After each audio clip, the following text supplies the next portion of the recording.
องค์การช่วยเหลือซึ่งกันและกัน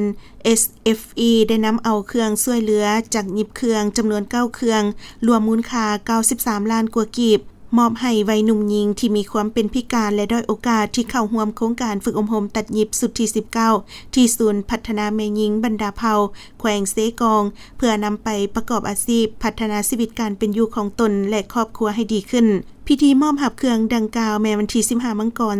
2026โดยการกล่าวมอบของทานนางสุอุลาบรรณวงศ์หัวหน้าผู้บริหารงานโครงการช่วยเหลือซึ่งกันและกันและกล่าวหับแม่หญิงที่เข้าร่วมฝึกอบรมตัดหยิบโดยมีทานนางมโนลาสุทธิจักรประธานสหพันธ์แม่หญิงแขวงและภาคส่วนเกี่ยวข้องเข้าร่วมโอกาสดังกล่าวทานนางสุอุลาวรรณวงศ์ได้มีคำเห็นว่า